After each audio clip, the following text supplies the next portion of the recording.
Well, ladies and gentlemen, thank you for coming out to Ariel's Transportation Museum. My name is Michael Mumal, and so today we are going to look at a small history that is prime for more information and more interpretation because it is a unique and a story that needs to be told, because otherwise you lose out of a large number of people connected to the automobile industry here in Lansing and elsewhere, because there are other clubs of similar natures at other automobile industries.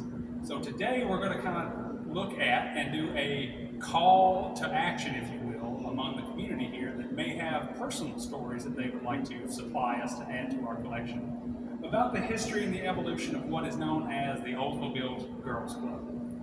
So this organization was initially started up in the 1920s with Oldsmobile to kind of twofold. It was to kind of grow the family feeling, the for lack of a better term, paternalistic or family feeling of the workers, be that the direct worker or the wives and female children of workers, to tie them into the connectivity with GM, to make it feel that as GM grew, they grew.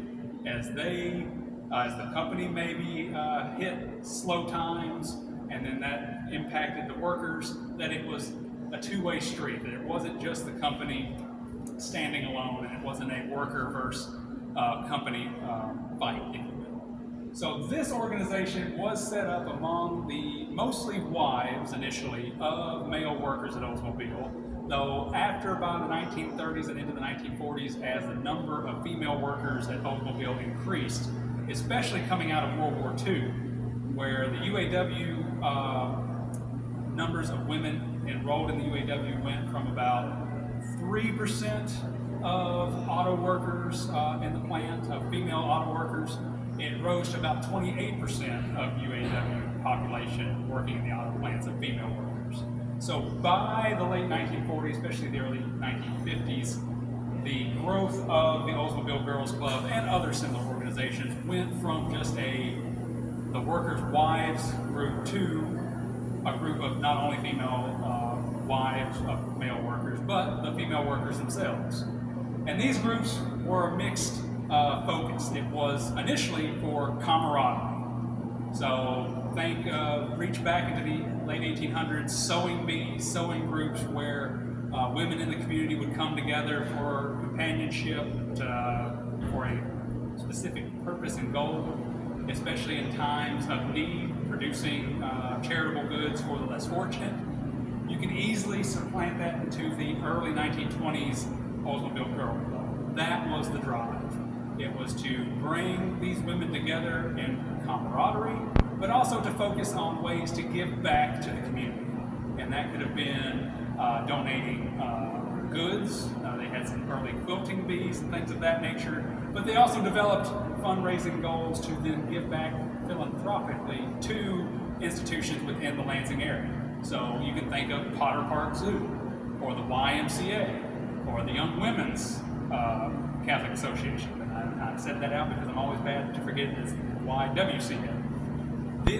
This organization gave heartily to these organizations within the greater community to add to the cultural organizations and offerings of Lansing, as well as the support of the less fortunate, providing housing, providing food, providing clothing to those in need. So without these individuals, that takes away a large corporate and philanthropic giving to the community. And unfortunately, these stories, though very pointed at the time, and there are some important women such as Meta Olds, though not a member of the Oldsmobile Girls Club, but does have philanthropic givings through her family, as well as female organizations with the Rio Motor Car Company. She's giving back to the community.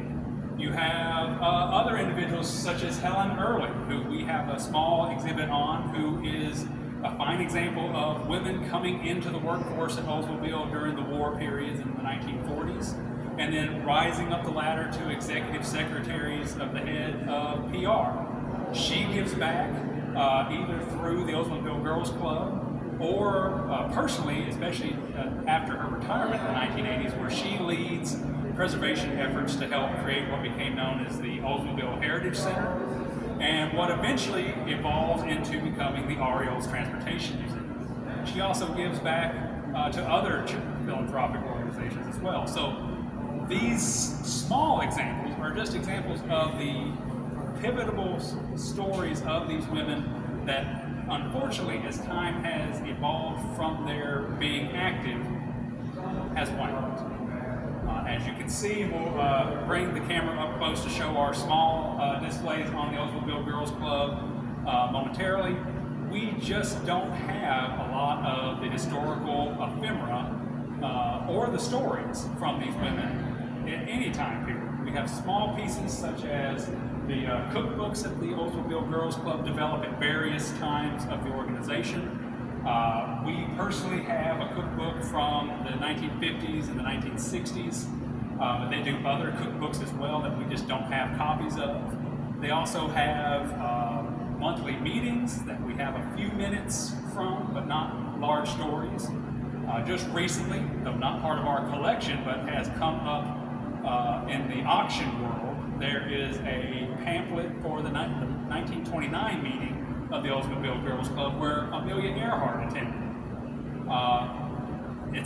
That is a very interesting story, that you have women who are working hard to give back to their communities, but they're also being an organization to allow women to talk about their experiences and build the next generation up, to do the bigger and better things of the next generation needs. Amelia Earhart inspires thousands of women in later generations to become pilots for the Postal Service, for the military training in the World War II era. So you can only imagine her speaking to the Oldsmobile Girls Club gave inspiration to that next generation of either Oldsmobile female workers or women to go out and explore new things, not only just limit into philanthropic camaraderie groups. But unfortunately, those stories are lost, to us at least.